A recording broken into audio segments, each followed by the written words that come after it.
Bismillahirrahmanirrahim. Wa qala musannifu rahimahullahu ta'ala wa nafa'na bihi wa bi ulumihi wa fid dharaini amin ya rabbal alamin.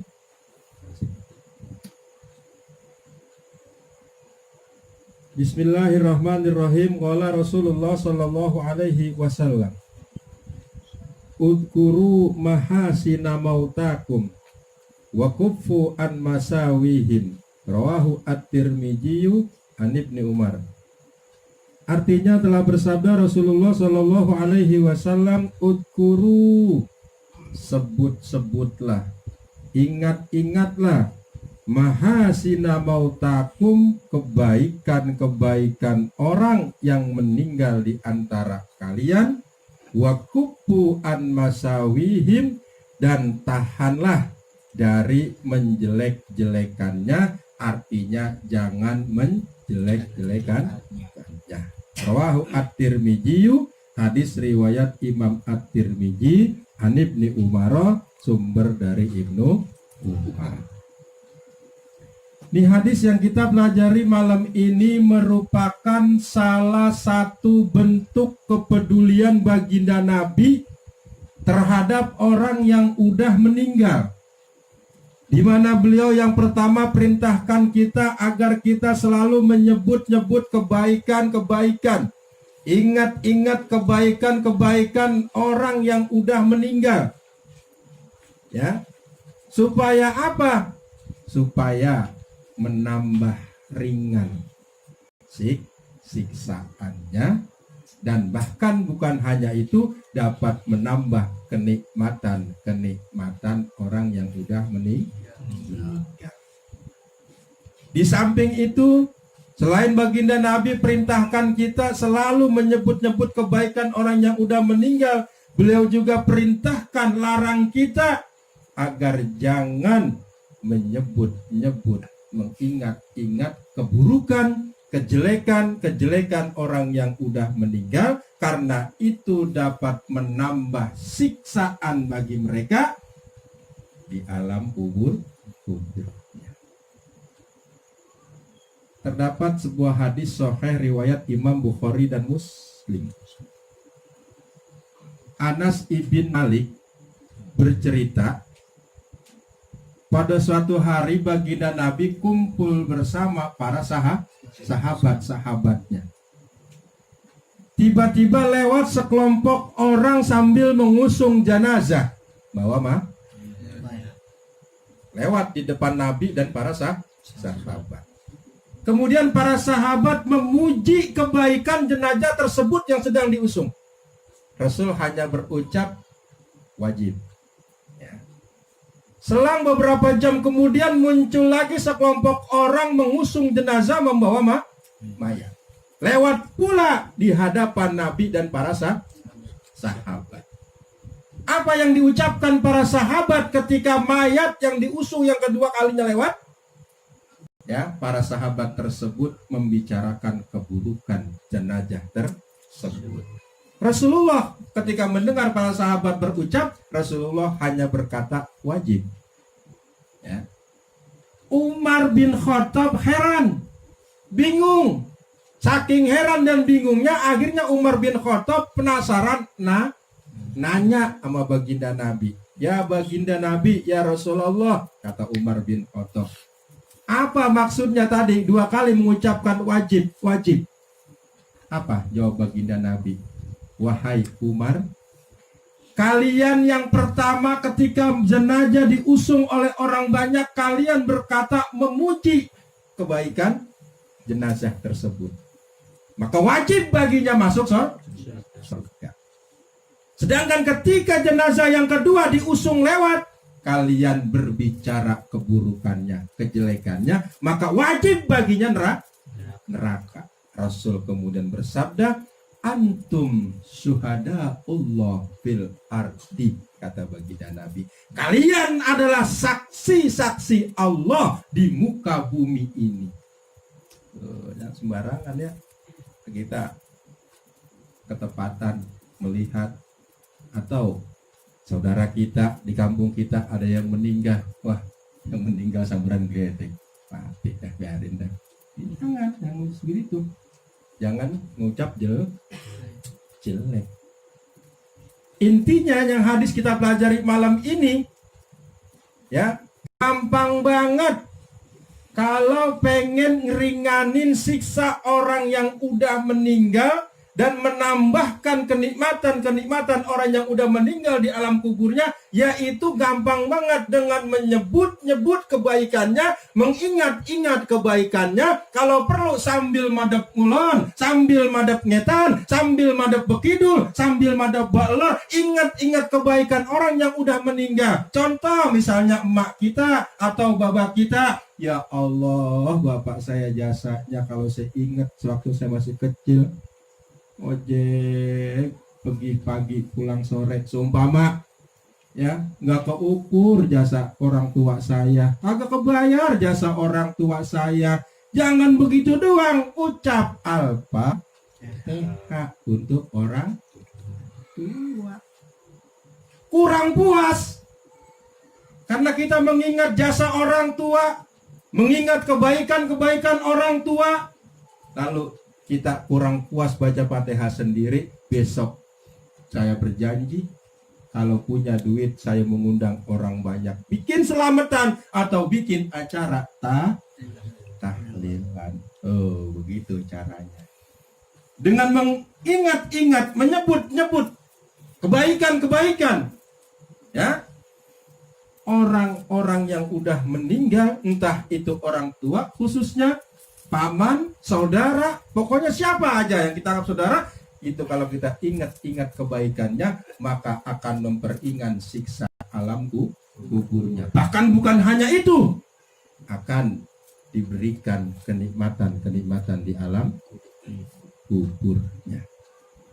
Sebaliknya juga begitu, kalau kita selalu mengingat-ingat keburukannya, ya, mengingat-ingat, menyebut-nyebut kejelekannya, maka bukan semakin ringan siksaannya, akan menambah berat siksa di alam kuburnya.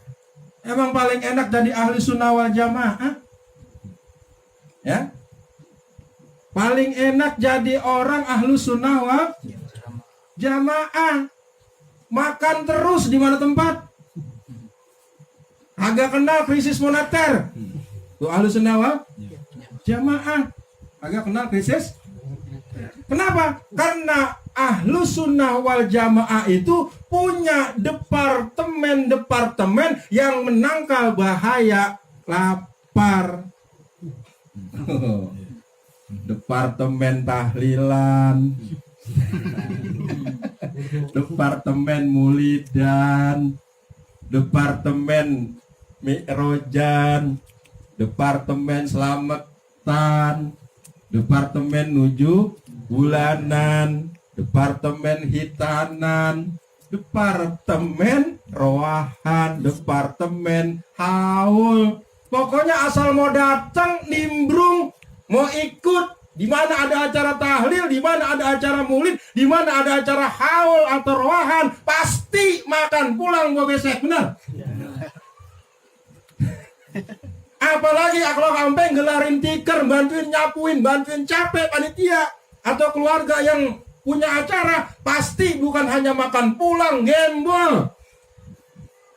Ya, orang-orang satu besek, lo kapan sampai seplastik, misalnya atau begitu. Ya, itu luar biasanya ahlu sunnah wal jamaah. Akan tetapi ada baik kelompok Wahabi namanya, ya, kagak henti-hentinya menghujat, memfitnah, menyalahkan amalia aswaja ahlu sunnah wal jamaah. Saya ulang.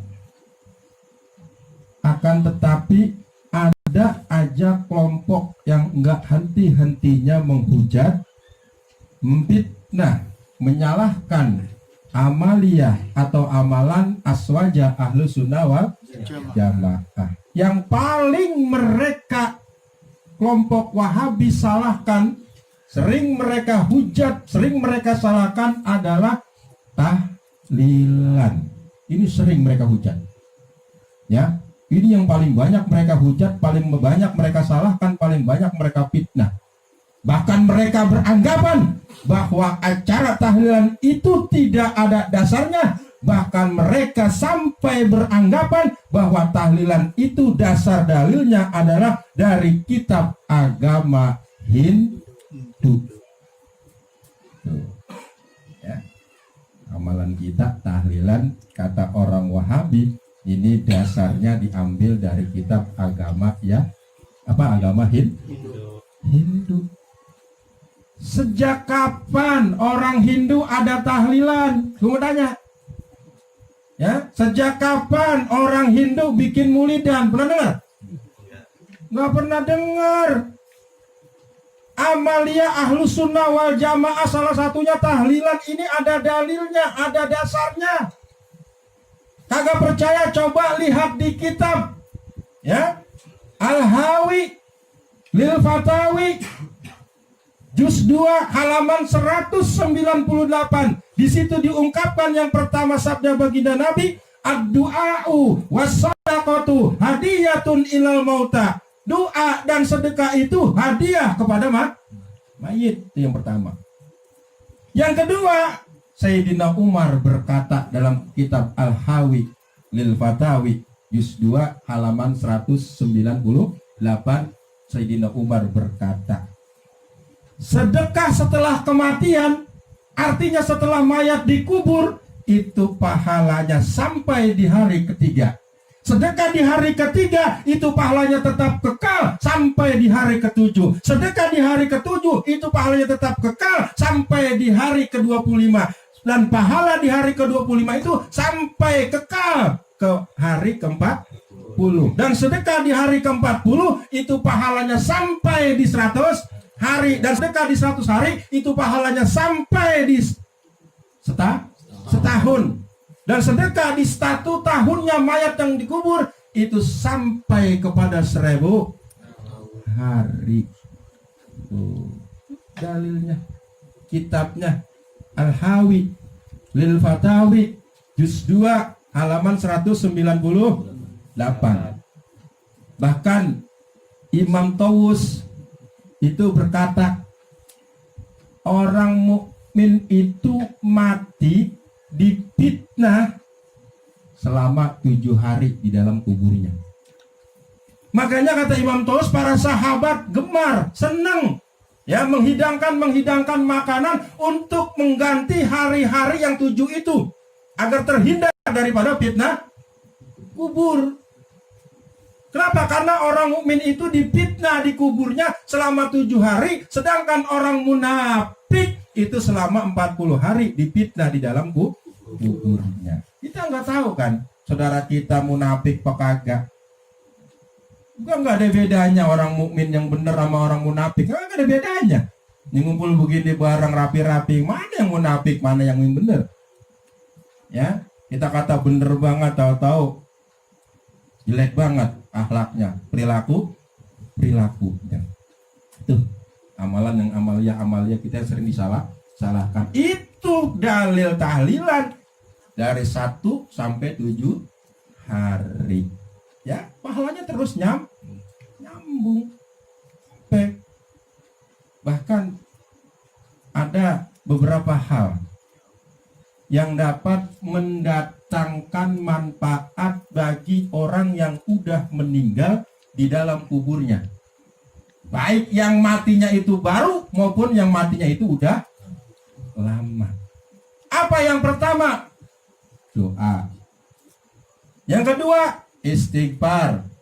Yang ketiga, sedekah. Yang keempat, bacaan Al-Quran. Berdasarkan hadis sahih riwayat Imam Bukhari, Imam Muslim, Imam Nasai, Imam Ahmad, dan Imam Abu Daud, ya, di mana seorang sahabat bernama Sa'ad bin Ubadah pernah bertanya kepada baginda Nabi, ya Rasulullah, orang tua saya sudah meninggal secara tiba-tiba. Kalau bahasa kampung kita, mendadak. Lalu orang tua saya, ibu saya ini nggak sempat mesen apa-apa kepada saya. Bolehkah saya bersedekah untuknya? Apa jawab baginda Nabi? Boleh, kata baginda Nabi. Kemudian Sa'ad bin Ubadah menggali sebuah sumur. Setelah sumur itu digali dan jadi, kemudian disedekahkan atas nama ibunya. Hadis jangan ditafsirkan mentah ini. Ustadz, zaman sekarang orang udah agak ada, pada punya sumur semua. Orang menjet pump, main gede-gedean, udah nggak ada. Sekarang orang mandi jadi barang kayak dulu. Jangan ditafsirin mentah. Ntar perepisan lagi lu sedekah. Ya, tafsirin kemana, Cek? Misalnya ada orang kagak punya rumah, bikinin rumah, itu sedekah. Ya, apa kira-kira ini? Jangan ditafsirin mentah. Jangan mentang-mentang sumur, ya jadi tafsirin begitu. Madrasah butuh karpet, misalnya, bantu. Madrasah butuh kipas angin, bantu. Orang ngaji kegerahan, gara-gara ada kipas lu sedekahin. Orang ngaji jadi keademan, malu keademan dikubur. Paham? Ya? Tuh, apa? Ustaz bagi duit. Kita nggak doain. Yo, nggak doain. Oh, bodoh udah. Dimana? Apa namanya? Karung. Ya, rokok apa yang kecil namanya? Corona ya. Evolution corona. Iya, kasih. Paham ini ya? Yang ditafsirin secara mentang-mentang Sa'ad bin Ubadah bikin sumur, bro. Nyari-nyari sumur nggak ada. Mana tahu kan gali sumur domain orang. Kan di sini gali di sawah orang, di tanah orang. Ya. Yang kedua, ada seorang sahabat, ya, juga bertanya kepada baginda Nabi. Ya Rasulullah, ibu bapak saya udah meninggal. Lalu amal perbuatan baik apakah yang dapat saya lakukan? Apa jawab Rasul? Ada, yaitu doakanlah keduanya dan mohonkanlah ampun untuk keduanya. Mohonin ampun kedua orang tua, baik yang masih hidup ataupun yang udah meninggal. Gampang banget kan doanya. Allahumma firli wali walidaya warhamhuma kama rabbayani sogiro. Tuh. Rasul sampai bersabda, umatku adalah umat yang dirahmati. Ketika mereka masuk kubur membawa dosa-dosa, keluar dari kubur bersih dari dosa-dosanya. Lantaran apa? Lantaran sedekah, lantaran istighfar dan bacaan Al-Quran yang disedekahkan untuknya. Tuh umat baginda Nabi. Ya, itu dalil-dalil semua.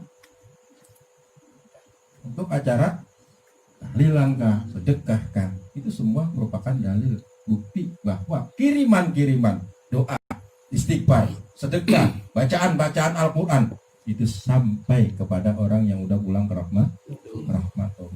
Yang terakhir, ada orang soleh ngimpi ketemu temennya yang udah meninggal. Ketika berjumpa dalam mimpinya tuh orang soleh nanya sama temannya udah meninggal. Kalau bahasa kita, Mas, bagaimana keadaanmu? Apa kata jawab orang yang meninggal? Waduh, sahabatku, aku disambut oleh malaikat ya dengan api yang menyala-nyala untuk membakar tubuhku. Akan tetapi syukur alhamdulillah ada orang yang masih hidup ngucap, ya Allah rahmatilah si fulan di dalam kuburnya. Seketika itu juga api lalu menjadi padam. Oh, lantaran rahmat kasih sayang Allah, berkah barokah doa dari kita yang masih hidup. Jangan dianggap remeh tahlil yang kita baca setiap malam Rebo, tahlil yang kita baca di setiap taklim, ya, bacaan-bacaan istighfar yang kita baca di setiap taklim, bacaan-bacaan salawat yang kita baca di setiap taklim, bacaan-bacaan Al-Quran yang kita baca di setiap taklim, setiap pengajian, itu niatin untuk keluarga-keluarga kita yang udah pulang ke rahmatullah. Karena itu sampai yang itu yang mereka harapkan, bukan harta benda kita, bukan kemewahan kita, bukan mobil kita, bukan makanan. Yang mereka harapkan sekarang ini adalah bantuan doa-doa kita. Karena orang yang udah meninggal itu enggak ubahnya orang yang tenggelam kelap. Nah, di kali, di sungai, Kira-kira kalau ada orang kelab buru-buru kita tolongin, apa kita nunggu ngobrol dulu?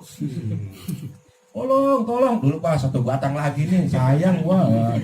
Orang udah tolong, pegangan rumput ketarik, pegangan batang patah. Tolong, kata Bung Andre, kata dulu Samsus batang sayang. Apakah begitu? Apakah nolongin buru-buru? Apakah ngerokok dulu? Nolongin buru-buru. Buru-buru, ya, demi sahabat, ya, demi saudara, demi menolongkan orang, udah biarin, ya, patahin tuh rokok. Kalau perlu, ya, dia sambil kita bawa, sambil kebasahan. Ntar paling jadi gadis bungkus, gitu. Tolongin buru-buru. Tuh, begitu juga orang yang dalam kubur, nggak ubahnya seperti orang kelab. Masa lu nolongin saudara yang udah meninggal, emak lu yang udah meninggal, bapak lu yang udah meninggal? Ntar dulu gue belum tua. Ntar aja kalau udah tua baru gue gue doain orang tua gue, ya, gue tahlilin orang tua gue, ya, keburu nganyur laut. Itu bandingannya begitu aja dah, gambarannya. Ada orang kelap atau orang kecebur, orang minta tolong, lu asik nyantai ntar dulu, ya, kalau gue tanggung. Kopi belum habis baru dibikinin, nungguin kopi habis, mati orang.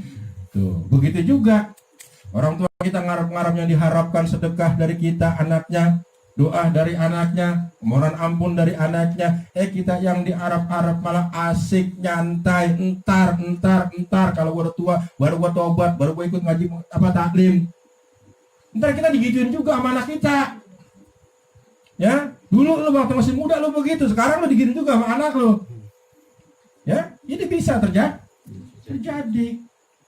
Nah, oleh karena itu, selagi kita masih ada umur, selagi kita masih ada kesempatan, gunakan kesempatan itu sebaik-baiknya. Untuk apa? Untuk berbakti kepada Allah dan Rasul-Nya dan menuntut ilmu. Orang yang paling menyesal, senyesal-nyesalnya nanti dari kiamat adalah orang yang ketika hidup kagak mau ngaji. Besok dia akan menyesal, atau orang yang paling menyesal. Kembali lagi, jadi Rasulullah Shallallahu Alaihi Wasallam bersabda, nih hadis yang kita pelajari, udkuru mahasina mautakum, sebutlah, ingatlah kebaikan orang yang udah meninggal di antara kalian. Di antara kalian maksudnya apa? Siapa? Ya, entah adik, entah orang tua, entah abang, entah emak, entah empok, entah saudara, itu dimaksud di antara kalian. Tuh, ya, dengan kebaikannya. Oh iya, empok gua dulu pernah begini, ya, pernah berbuat baik sama gua dulu kagak bayaran sebulan disetrap sama guru gua gak punya duit, empok gua bayarin, alhamdulillah, gara-gara empok gua jadi gak disetrap. Bacain Fatihah, dan begitu, ya. Tuh, wakupu an masawihin, dan janganlah menjelek-jelekannya. Ya, mudah-mudahan sedikit yang kita pelajari hadis malam ini ada berkah, ada hikmah, ada manfaatnya buat kita semua, dan dapat kita jalankan dalam kehidupan kita amalkan